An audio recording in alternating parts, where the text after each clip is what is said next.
Thank you, Dan. Yeah, thanks all. And yeah, thanks everyone for coming. I guess, yeah, I'm with EBA, but I've been in energy system consultant for close to 20 years. And before I start on Winnipeg, does anyone know what Winnipeg's famous for in power systems?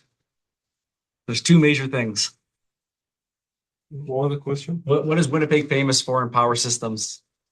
PS-CAD Yeah, and and RTDS. RTDS. So the modern EMT tools were born and developed in Winnipeg, right? And then you'll see a disproportionate amount of consultants coming out of Winnipeg because of this. And Winnipeg and Manitoba Hydro was also the second utility in the world to install HVDC, right? And a little bit of a spoiler, I'm talking about advanced grid development with modern grid technologies. A lot of the grid technologies we have, and there's a lot of talk about inverter-based resources, data centers, everything else. The thing is a lot of the tools and methodologies have already been used. We just need to repurpose them to do what we have to do in the network. And I'm going to talk about where I met Maria, a very interesting project we're working on. I'll talk a little bit about that one, but that's where we're not doing anything I would say spectacularly new. We're just deploying technologies in a different way. And that's sort of like keys up this one solution, new problem, same tools, right? The IVR data center loads, they're disruptive, but the physics is the same as any other legacy power electronics. You think about a aluminum rectifier. Aluminum rectifier is just a controllable rectifier bridge, generates harmonics, does that. And if there's an interruption to that process, it causes major disruptions. I worked on a project in the Middle East where we lost power to an aluminum furnace, ended up costing $10 million of damage, right? Because the aluminum, very low melting point, but it also hardens very quickly. So this whole thing with the IVR, the data centers, having a 99.999, whatever, how many fives you want to go, is no different than any other industrial process we had. It's just the reason why it is becoming so front and center is people are interacting with it every day, right? If you have a manufacturing process like aluminum, I don't interact with the aluminum every day, but I do interact with the data center. And there's an immediate impact to that power not being available. The other major thing is the scale change. Is that historically, and I'm not sure I'm 100% behind this, but we're transitioning from a centralized bulk power hub to decentralized inverter heavy distribution. And this is further being compounded by the fact that, we'll talk about this a little bit later, is that in order to get the energy that we need for these large loads, or even the inverter-based resources to supply the loads, we need to go into an interconnection process, which is taking 13, 14, 15 months. So we also have to figure out how can we speed up these studies to allow interconnection of this to happen. Then I just want to talk about, so the first two are the new problems, but in reality, we have managed subscale dynamics, weak grids, control interaction since the 80s. Well, I have, probably not many in the room here has, but the tools are mature, and I'm focusing on EMT mostly because that's my background. But the EMT tools are a direct evolution of HVDC projects. So what ended up happening is Manitoba Hydro built these two HVDC links, bipole 1, bipole 2, each approximately 2 gigawatts. And then we understood that right off the bat, there was going to be interactions between them. So there was a person named Dennis Woodford while working at Manitoba Hydro. And there's a very famous paper by Herman Gommel who invented the EMT algorithm. He saw this paper and said, I'm going to develop my tools. And so that was the starting of a tool called EMT-DC, which was a Unix-based platform that then developed throughout the 70s and 80s. And then in the 90s, it came into an EMT platform with a PS-CAD user interface version 2 sitting on Unix. And then sort of in the late 90s, version 3 came out, and then so on, and we're sitting at the PS-CAD we have right now. But it all started because of a need to understand weak grid and control interactions of inverter-based resources. Again, I want to give some context of where this is coming from. These are some projects. So on the left, I'm standing in front of the world's biggest converter transformer, loaded with oil. It weighs 600 tons, and there were 6 of them. Okay. This is a single phase 3 winding transformer, and the only way they were able to get it developed and understand, and this is, this is a transformer that is in the Dalles, Oregon, just outside of Portland. and it's part of the Pacific Intertie that sends energy down from Northern Oregon into LA. This is a really interesting project because we talk about large system dynamics. I can't remember what the path is called, but there's an HVDC link that goes from, the north to the south, but there's also a very weak AC path that goes on. So we have a parallel path, and if something happens on one of those paths, it impacts the other one. And so that's sort of one. On the right-hand side, this was an HVDC link. This is when I was in northern Mozambique. They were doing a refurbishment, and this is the HVDC link that goes from northern Mozambique into the ESCON system outside of Johannesburg. It was built in 1977, and it's undergoing a refurbishment right now. They left the refurbishment too late because what ended up happening is the control systems are all analog circuitry, and they can't fix or replace them anymore. I will give these guys credit. They're going on YouTube and sourcing parts, and not YouTube, but eBay and sourcing parts for their system. But what's really, really unique about this one is this whole project has a interaction with Zimbabwe and South Africa.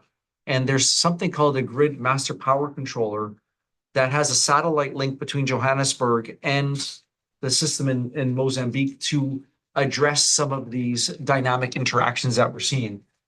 Now, as our tools are getting better, we're understanding interactions a lot better, but this was originally studied in the 90s when this first came up. Let's see if this works, but I actually love this example. This is one a little bit more close to home. This is the Lamar back-to-back converter station. Okay, the Lamar back-to-back converter station is a 200 megawatt system that connects the eastern and the western interconnects. And okay, so this is maybe a little bit of practical and more theoretical, but this is the converter hall sitting. This is the converter hall, and it's a back-to-back, and then you have these air core reactors. When the fence was designed, it wasn't designed properly. So what happens if you have a reactor sitting with a wire loop around it with no break? You get induced current. We ended up getting an induced current in the fence. I didn't show the unsafe picture where we connected this yellow cable is called the grounding wire, and we're able to pull an arc about this long through a fence. But let's see if this works here. Maybe I have to.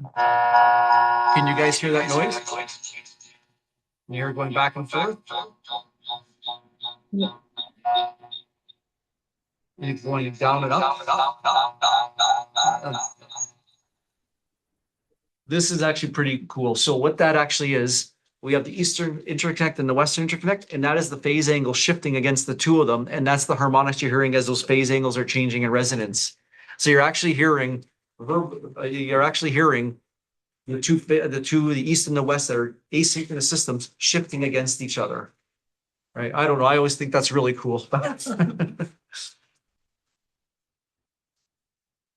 So maybe, again, if anyone has any questions about the projects or anything, I just wanted to put that in context, because these are projects that are in service, but they all have the same issues, and they're big projects. The Mozambique one is 2 gigawatts. The Nelson River, we have 3 HVDC. There's 6 gigawatts of HVDC. The Lamar one is small. It's 200 megawatts. But I mean, it all has impacts. It all has to be studied in a lot of detail. In fact, I should mention at Lamar, when it was originally built, there was a coal plant nearby, which has been decommissioned, and it's all been replaced by wind. So the voltage interactions that we're seeing on that project required a system-wide EMT model to be developed and to be studied. Inverter-based loads, I think everybody calls them data centers. I look at them a little bit different. But they're no longer, like in the past, data centers we considered them a passive load. If people are familiar with the passive load and the zip modeling that you do for PSC, that was good enough. That's not the case anymore. They have massive UPS systems which generate harmonics that also react a lot differently than other loads. They have variable frequency drives for cooling as active power loads. And then, of course, they also have a very unique load profile, right? As the models are moving and as the data centers are ramping power. In fact, they're causing such a issue. Recently, NERC has just released that data centers can have no more than a 30 megawatt ramp in a defined time. I can't remember what the time we were talking about this yesterday, but this is going to be a very key point in going forward about how dynamic loads are represented in the network and how data centers can actually be part of the solution rather than just being always seen as a problem. I also want to make a point here, and this is this can also be said for any other dynamic loads such as the hydrogen electrolyzers. And I'll talk about that one a little bit more detail. The other thing that worries me more so than anything is a single site now rivals HVDC station capacities. You know, we're seeing data centers from 500 megawatts to 2 gigawatts. Again, to put that in context, I'll talk again Manitoba Hydro. The total system load of Manitoba Hydro is peak winter about 4.7 gigawatts. So one of these data centers would be half the power of Manitoba Hydro, right? So there's obviously things that we have to be worried about. And if someone says, well, you know, we'll supply our own generation, so we'll have our data center with our generation 2 gigawatts behind the meter. Once they connect to the utility, what happens if the data center trips? All of a sudden, there's 2 gigawatts of that energy going into my network. What happens if the generation, all of a sudden, we're sucking back that much energy? Now, Manitoba is uniquely situated to do this kind of design because even though we talk about a 2 gigawatt data center load, when we send 6 gigawatts of hydro generation down via our HVDC lines, we actually have a 500 kV line that sends 2,000 megawatts into Xcel Energy in Minneapolis. So you could almost think, okay, if I have a data center at 2 gigawatts or I have an export line at 2 gigawatts, they're almost the same how if one goes off. So in Manitoba Hydro, what we do is because HVDC is so controllable that if we lose that export line within 50 milliseconds, I can run back my HVDC link 2 gigawatts. Now think about 2 gigawatts in 50 milliseconds. So the frequency in Manitoba Hydro stays constant. Now, of course, up north are generators. What happens if you have excess energy? Frequency goes through the roof. And the frequency in northern Manitoba goes to 75 hertz. And a lot of people are buying new microwaves.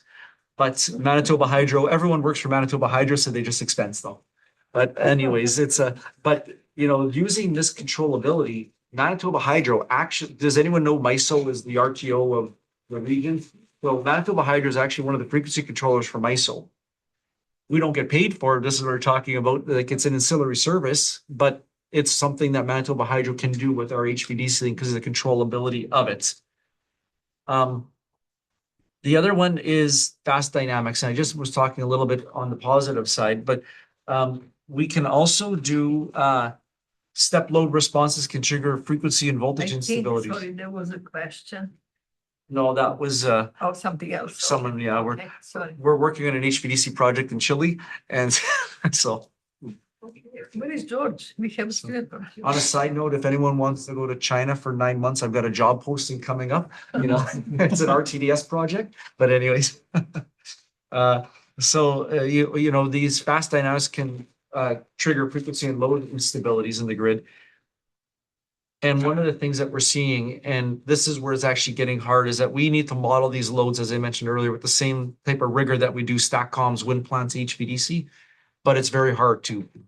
There's a lot of proprietary information. The data centers are not willing to release the information. So developing generic models is something that we're spending a lot of time looking at and what we're doing. The other thing that worries me a lot about the data center load is the time to market, right? And then how long that system is staying relevant. So, you know, someone once told me that the data center load is, once a data center is built, it has to be completely rebuilt in 2 years with new technology. That's how long the technology stays relevant. So every 2 years, we're going to have to do a refresh of our models to make sure that we're representing exactly what's happening. NERC, for example, has a requirement that every 2 years, and I have some examples, that every 2 years, like let's say I have a solar farm. I do my solar farm, I have all my models, everything looks good. And then I actually have to benchmark against the actual site. every 2 years, I've got to show that I can benchmark that same model to keep that type of rigor. That is in place for generation. It's not in place for loads. So if we don't have that type of rigor for the loads, what's happening? And now NERC has also just introduced a large load. I can't remember exactly what it's called, but they're looking at some of these issues. And this is sort of where I want to talk about the advanced IBR studies today. We talked a lot about this as direct descendants of the core methodologies. When we talk about weak grids, the HVDC short circuit, again, I won't get into the HVDC technology, but there's two types of HVDC technologies: line commutated, which is based on thyristors, and voltage source converters, which are actually based on IGBTs or BIGTs. Just on a side note, voltage source converters, the technology is driven from trains.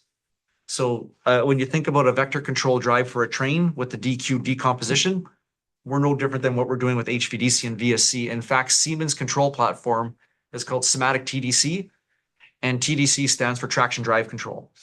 It's kind of an interesting concept. So on a per unit basis, the trains are more fun, but we've always looked at the high inverter-based resources. Resonances.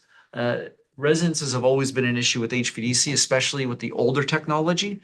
In fact, there was a very famous project, I can't remember where it was, but there was a subsynchronous resonance that showed up at the sending end of the HVDC. What ends up happening is, we'll get into details, but there was a negative damping that was introduced on a turbine, and it pulled the turbine apart, right? So ever since then, we do a lot of work looking at subsynchronous resonances. But I would say that it has shifted now to subsynchronous control interactions. There's a lot of work going on with wind farms, and then wind farms looking at fixed series capacitors, like what happens in Texas. And there's been some very famous fires that have caused by electrical resonances occurring in the wind farms that, again, if you did the tools, you would have been able to sort them out. So not to interrupt too much, but I think Eric Allen is on the Zoom. Okay. His master thesis at MIT, I don't want to say how many years ago, was how do you actually control subsynchronous resonance Okay. rather than just analyze. So I think we should have the discussion. Yeah, that would be really interesting. Yeah. And was the best paper award at CDC. It's just, we should talk about that. Yeah. So I think, just to put my personal bias up, is that people are doing much more simulation and analysis than trying to fix things with control. Just as a general comment, if you can keep in mind, so do we do analysis, or are you guys also doing control? Too often I'm brought in after something goes wrong. Yeah. And then you're finding out, well, this is what happened. Why didn't we do this? Okay. Right. But I would also say that there's also one of the biggest things that we have to do is first principles are so important when we're doing this type of analysis. There was a project we were working on. They were repowering a wind farm, meaning they were changing the wind farm out, and the RTO wouldn't let us connect because they had indicated that we were causing too high of an overvoltage on a certain fault. We looked at the requirements put on by the RTO and we said, this won't ever happen. Right. So just as important as looking at all the details is making sure that you understand the data inputs in, and then being able to challenge the end client as well. Because in this case, the RTO was going to delay our project by 3 years and it was going to cost them about $80 million. And we were able to get them connected in 3 weeks. And I know I should have charged more for that study.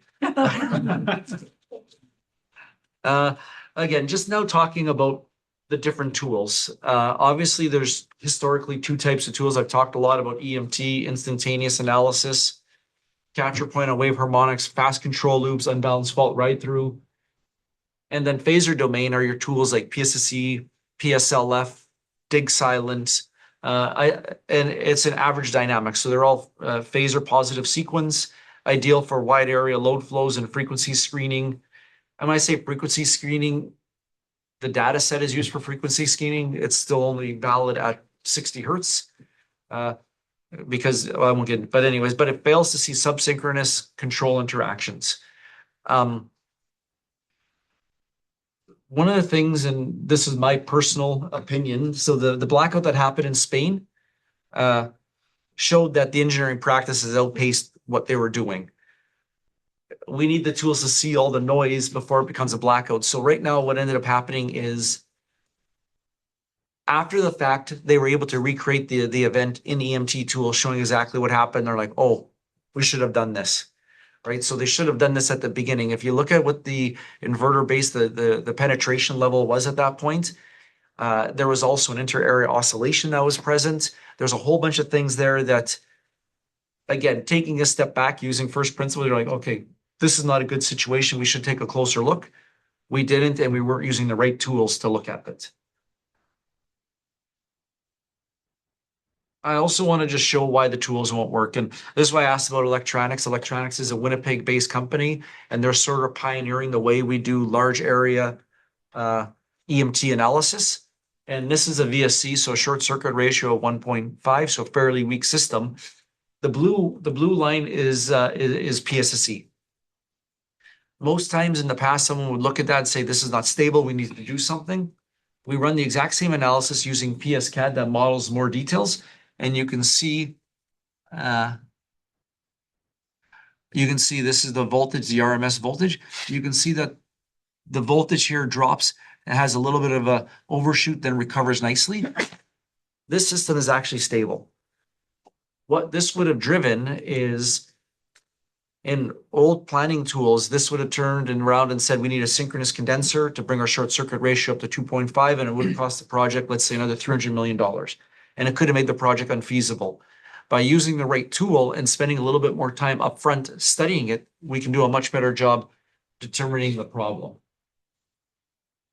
Now, this is another really good example where the general requirements both show good recovery between PSC and PSCAD, but when you actually zoom in, you know, the recovery is perfectly smooth in PSSE. So this says to me, this is most likely a response-driven model, that the model is dictated to say that I'm going to ramp from A to B in this much time with a certain time, and it's going to just power through whatever happens.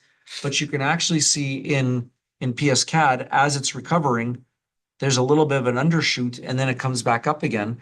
And then even in PSCAD, you see the fast, you can see the reactive power comes up instantaneously, which means that we get a the very high voltage in PSC, which is not realistic.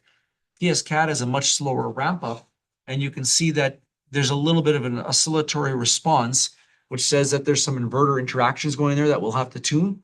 Maybe for everybody, if you can define EMT, not everybody. Oh, EMT? Sorry, EMT is electromagnetic transients. That's PSCAD. And those are the tools that Herman Dommel did. Effectively, we model everything in 3-phase. So effectively, you can define the current through an inductor and the voltage through a capacitor. And using rectangular integration, you can determine everything that you need to know in real time. And we typically are running our simulations at 50 microseconds. And then I won't get into all the details, but there's interpolation. There's a whole bunch of details behind that that are able to. I guess one important thing is that when we do our conventional phasor-based, you represent transmission lines as just impedances. Yeah. This has dynamics of because you have inductors, just from the classroom point of view, that is the dynamics that you can see in reactive power. Exactly. Yeah. PSSC, you plug in your resistance, your L and your C, and it represents at 60 hertz what it looks like. In PSCAD or EMT tools, you can put in the RLC and you can do what's called a wave-based model or a pi section. The wave-based model is Bergeron, or you can go to the next level of detail and you can actually model the geometric data. So you can model the conductors, the spacing in air, everything like that. And then you are getting that transmission line is accurate at every single frequency up to 2000 hertz. Right? So you get all the dynamics of the line and how it's represented. And it's extremely important when we're doing studies like this. It's also extremely important when we're doing studies where we have transmission lines in the same right of way, so you can model the coupling in better accuracy. I should mention here that while all this EMT stuff is going and new tools are being adopted, the RTOs, regional transmission operators, are leading the way. 3 of the ones that I've worked with more so than the other, like AEMO, They require mandatory EMT modeling for all inverter-based resource connections. They're leading the world in system strength assessments. ERCOT developed these generic transmission constraint and strict subsynchronous resonance screening requirements. The ISO, New England and New York ISO are requiring EMT to manage any of these interactions with the I say coastal weak grid, but with the weak grid systems. And correct me if I'm wrong, I think the New England ISO have actually just released an EMT modeling requirement. Is that correct? Slava? It's under development. Okay. So you see, they're seeing the wave coming, and what the worst thing that can happen is not having a guideline, because while I love EMT, we're also really bad at making everything the same. So if you have models that run at different time steps, different compilers, all these other things, it's going to cause issues for the ISO New England, because they want to be able to take your model, plug it in and run it. They don't want to have to do all the debugging for you. Okay, I want to talk about a really cool project in Newfoundland. This is where we met. So Newfoundland, east coast of Canada. I know one person in this room has been here. So what happens here is up until 22 people. I did it. Oh, okay, 3 of us then. So anyone else been to Newfoundland? So It's a great place. this is one of the best power systems in the world to study. The reason why is it was not developed very well. Up until 2015, it was a completely islanded network. There was no connection to the outside world. Then in 2016, they connected an HVDC link, bringing renewable energy from Labrador into St. John's, 900 megawatts. And then they built another HVDC line that sends energy from the southern point of Newfoundland into Nova Scotia, 500 megawatts. The total system load in the summer is 700 megawatts. Okay, so this is that issue we were talking about before. So effectively what happens is they have 900 megawatts. They use locally what they can, and then they send a bunch of energy, 500 kilometers, and it's about, let's say, 300 miles, 350 miles across the island, and they send it south. What we're trying to do is we're looking to integrate an electrolyzer of 250 megawatts and a 250 megawatt wind farm. I'm not sure what type of wind farm we're looking at now, type 3 or type 4, but you can see that this is one of those issues where, look, if you just do the math, we have a net addition of 0 megawatts. That's not the case, because if the electrolyzer trips, I've got 250 megawatts, 25% excess power on the grid, or sorry, excess load on the grid. If I trip the wind farm, I've got 25% excess generation on the grid. That will cause blackouts on a system like this. But this is where we can actually start using sort of modern grid technologies to help the grid. And we've sort of come up with a method that is going to enable this to happen without any upgrades to the island, just controls. Yes. Yes. So Finally. the constraints we have are weak system, dynamic instabilities, loss of generation transmission. The opportunities we have, 2 HVDC links, fully controllable. An HVDC link, if you dial it to be 723 megawatts, it'll be 723 megawatts. If you tell the HVDC link to look at, I want you to look at the 60 hertz frequency. If it goes too high, I want you to react. If it goes too low, I want you to react. That's a huge advantage we have. The load is fully controllable. If you look at typical electrolyzer loads, as the active power goes up and down, we can actually take load off depending on the frequency. It's a 3-level inverter. It also has voltage control stability, right? So what this allows us to do is say to the load, okay, and actually I want to talk about something that's very unique to the Newfoundland system. I don't think I have it here. Yeah, I have to maybe I'll put it on the whiteboard quick. Sorry. Yeah. So what we have in Newfoundland is a little bit unique of a system. So we have our HVDC system that runs. We'll take it. We can't. And then there's This electro. way. And this is running at 350 kV. Minus 350 kV, and we're sending 900 megawatts. Okay, I can't remember what the current is exactly, but I do remember that the line has a resistance here. So when I send the energy over, I actually only end up with about 810 megawatts. Okay, so we balance the island. We're doing everything. Everything's working. If I have a fault on one of these poles, if this trips or this trips, the HVDC system is actually able to run, because we have this ground connection, it would keep running at 50% power. So that 900 normally would drop to 450 megawatts. That's how most systems are designed. Because in Newfoundland, it's such a critical aspect, we actually designed a system to have a 2 per unit overload. So for 10 minutes, we run at one pole at 900 megawatts. So the voltage stays the same, but we now have 2 times the current flowing through.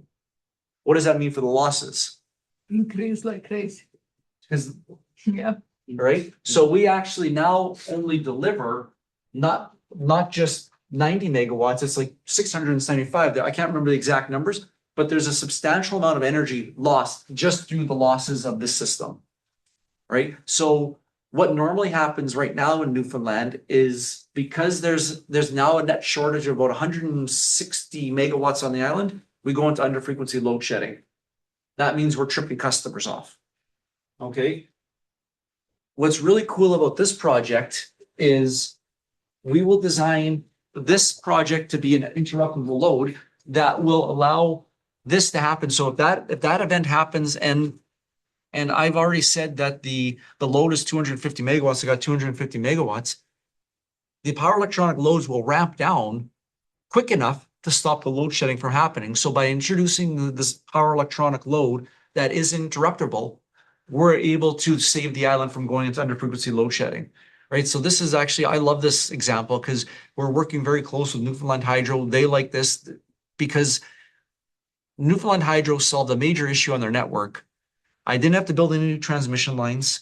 I didn't have to upgrade any generation. I didn't have to do anything. All I did is, there's private industries coming in saying, I want to build a wind farm, I want to build this. And they said, we can't support it. What if we did this? You know, now it's a project that's a benefit to everybody in the area. Anyways, this is one of the studies you can do here. You can see here, this is the HVDC sending the energy at 900 megawatts. In the green is the receiving at about 810, maybe it's closer to 850. And you can see when we go into the, we lose a pole, you can see that the blue stays the same, but you can see how much energy we've lost on the green line. And this is now no load redispatch, so I'm not doing anything. You can actually see that the system frequency goes down to almost 58 hertz. And so we're gonna have to shed load at 58 hertz. You can also see the voltage at the bus is going to 1.1 per unit. And you can see that this is a generation. You can see the machine speed is decreasing slowly. So dynamic control of 140 megawatt load and voltage control from a type 4 wind farm. Again, you can't really see. I started PSCAD from a snapshot, so it's starting at the same level here, but you only see the end result here. You can see the frequency. It actually, in my case, it went up because I overcompensated a little bit, but that's all right. It gives but you can also see the voltage stays rock solid at 1 per unit. You can see a little bit of these blips. That's the Vestas wind turbines. We need to do a little bit of control tuning, but the system angle per unit, it's up, but it's like it's the third decimal place, the system speed. That tells me everything is stable, right? And again, what is truly really amazing about this is we didn't do anything else on the island, right? We're just using controls to help stabilize the system after adding 25% more load than it normally had and 20% more generation than it normally had.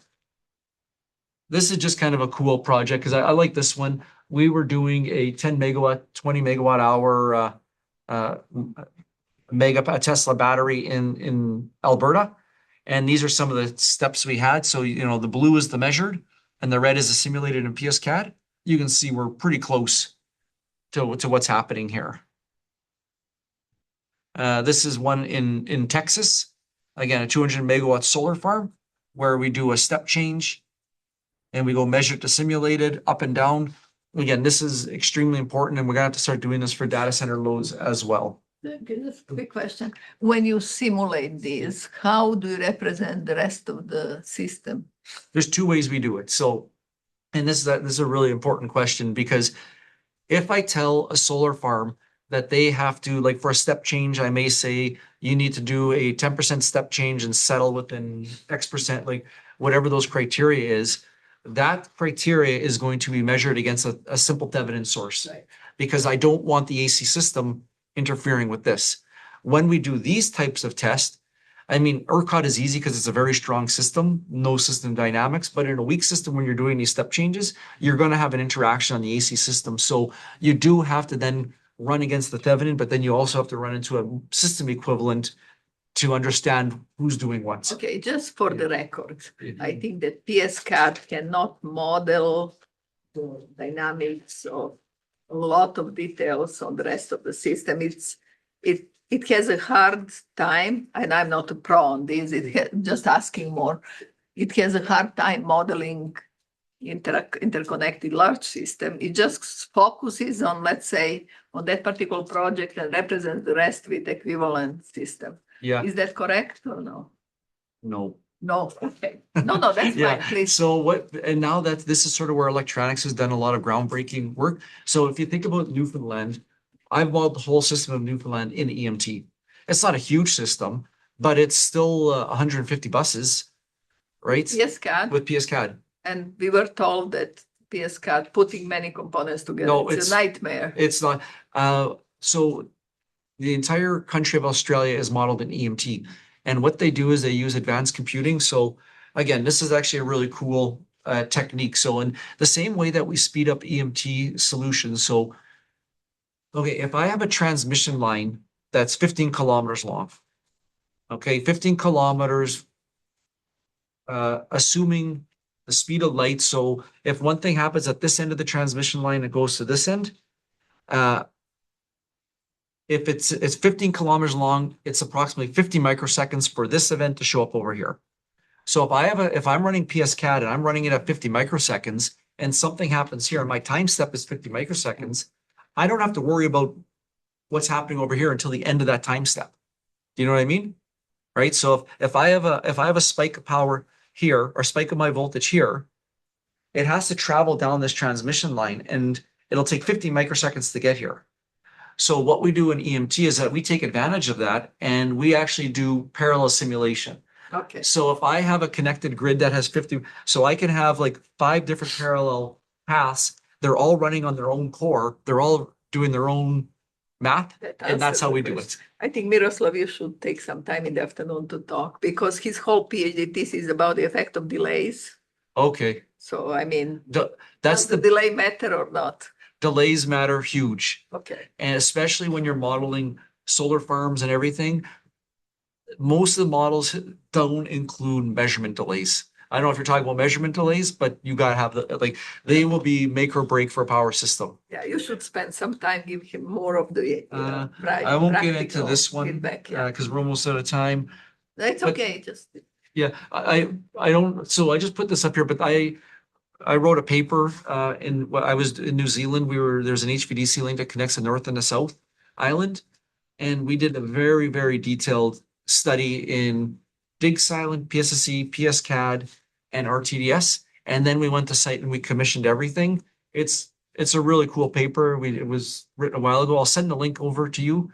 But I won't get into this one here, but I just want to put this in, at the end, we had to do all this test because we were commissioning in a live market. And we had to do 400 tests and we wanted to make sure we knew what was going to happen before we went down that route. This was a really fun project. And that's the one thing I would say, if anyone has a chance to go into the field, get out there. This is where everything happens. So anyways, that's sort of high level about what I want to present. thank you very much. Yeah. I don't know, should we record the questions or not? We can Slava, start. you have a question, yes.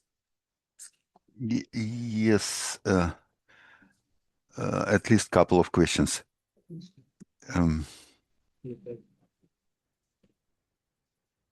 Go ahead, Slava, yeah. Last week, it was a meeting, so-called ISON, and also IMO Australia were representing over there and discussing about control interaction related oscillation, inverter-based oscillations. It's just for information. And also a question. I have heard recently from Unify community, and specifically for Andrew, that if you want to do system studies with properly tuned grid forming control, you can limit the study by EMT RMS model, not necessary to go to PSCAT. Is it true? Or what's your take on that? Yeah, this is a question we're getting asked a lot. So I'm actually chairing the NERC committee looking at integrating EMT studies into the NERC transmission planning. As any good planning engineer would say, it depends, right? So ideally, we're trying to come up with a methodology. It does come down to the transmission operator to decide. My personal opinion is depending on the level of penetration and I'll call it short circuit ratio. I don't think it's the right metric anymore. There's a whole bunch of other things, but according by some upfront screening would determine if we need to do EMT analysis. Now, in saying all of that, if you are building, even if you don't require EMT screening to happen, you need to get an EMT model. Because in 10 years, there might be something that comes up next to you that you have to study. So it may not be an issue today, but I can tell you right now, if you put your project in and then 10 years later, you ask someone for that model, you're not going to get it, or you're going to have to pay pretty much the cost of your project to get that model. So you need to get the models. You may not use it, but you absolutely need to have them. We can probably follow up on that question, Slava. This is Maria.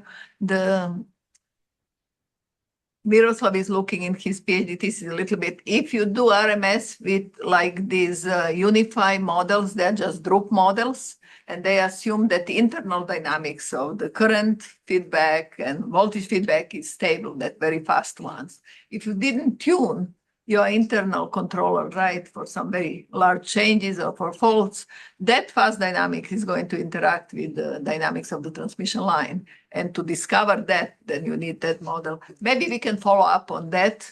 I guess the answer is really, as you said, it depends. It depends on which phenomena you need to capture. Because it's not always true that just a Drup model. I think if we are overdue, we should get together sometime soon. You visited, and Slava gave us a talk also some time ago. I think it's time to get together again on that, because MIT is very involved with GE Vernova. We have Alliance, and we have projects on that subject. So we can maybe talk more about it, yeah. And I've done a lot of work in Australia. There was a very famous event, the Wagga. Everything in Australia is named funny, but it was the Wagga Wagga oscillation. I loved it. But I mean, they actually characterized the oscillation wrong the first time because they used the wrong models in the system. And again, with any type of study, what's in equals what's out. So garbage in, garbage out. And to be honest, I can make an oscillation in any power system if you wanted to. But is it real? That's the thing, right? And that's why this benchmarking and getting rid of all the variables as much as possible is so important. But as long as we are beating on that one, it very much depends on what disturbance you apply to the system. I mean, sure. It's just so simple. Yeah. And sometimes the model is valid, sometimes it's not valid. Yeah. And even the course we just finished teaching now, I try to, if you have even the linear system, depending on disturbance, rate of change of disturbance, you have to have exactly different models and different controllers. And in power systems, unfortunately, we don't think that way. Sorry. Yeah.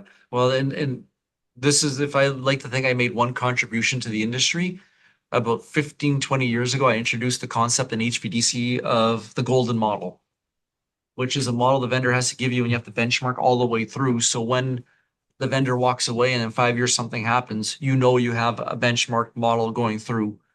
And anyways, that's his complete model, right? Yeah, it's a complete model. Interesting. And spent a lot of time doing those models, helping vendors. So it's so important. Like, again, we're seeing the impact now of new inverter-based resources coming in and not having proper models of wind farms and all these things. And it's making the RTO's life a nightmare because, again, if you don't have the right models, what are you supposed to do? And you're trying to get these models and I got to talk to Vestas. And Vestas says, I'll give you it in 8 months and it'll cost you $200,000.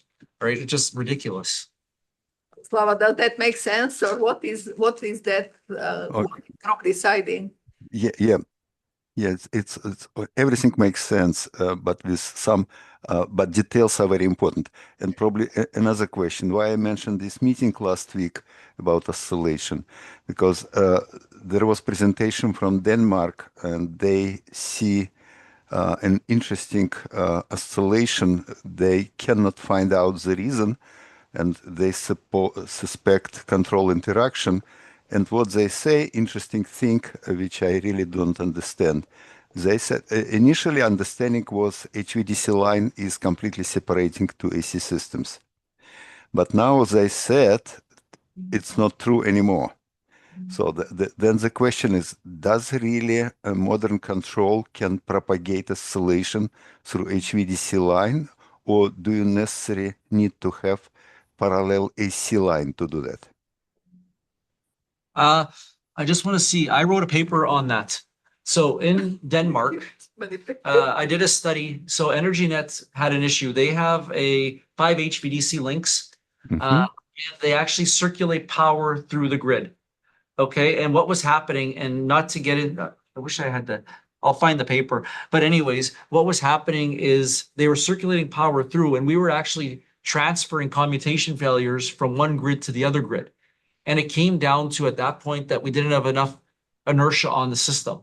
But we were able to show that, okay, if these links are running in this configuration and there's a fault in Sweden and I don't have a generation on in Denmark, and again, like you said, technically they're HVDC, they should all be decoupled. We were actually able to transfer the fault through and cause issues in Denmark, even though they shouldn't have come in.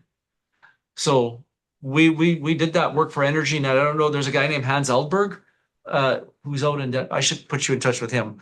I'm going to Denmark, Slava. Yeah. This So summer. I'll send you that paper though, because we looked at this back in 2014, 15.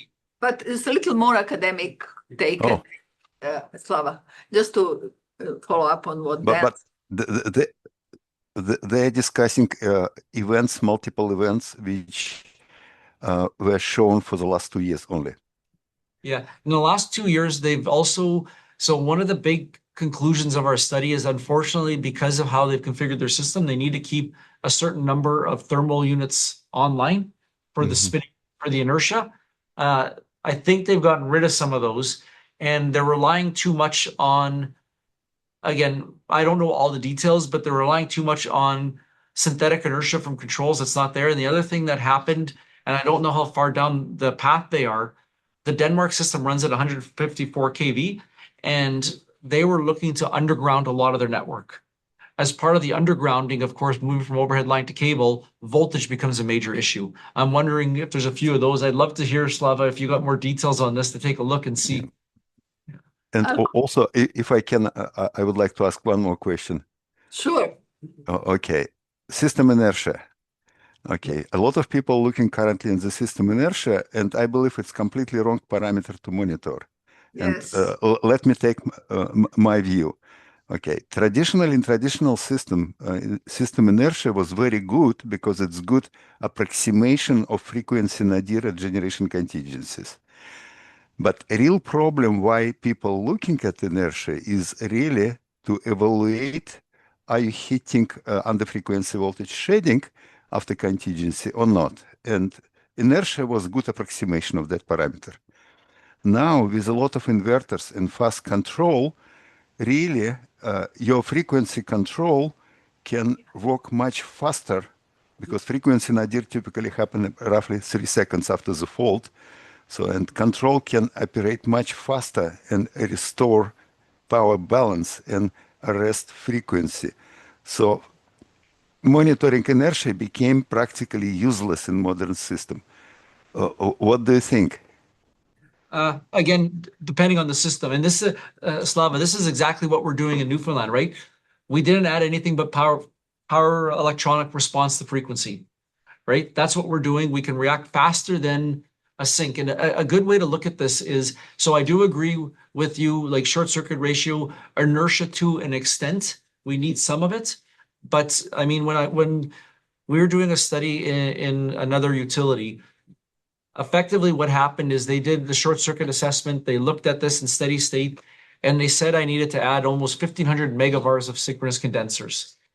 Okay, we did a dynamic assessment on it and we realized it's, in this case, was an inertia problem. And I installed 300 megavars of synchronous condensers with a moment of inertia of 7. Right. So in that case, it was definitely an inertia issue that we fixed. Now, on the flip side, if this system had solar or type 4 inverters for wind, could we have responded and fixed it? Probably. But, you know, again, it all depends on the system we're looking at. So I think, but your point is right, is we need to look at the frequency. That's the important parameter you look at, and then you can define what is the best tool to fix the frequency. Okay. Okay. Okay. Thank you so much. Thank you. And you want to close? Yes.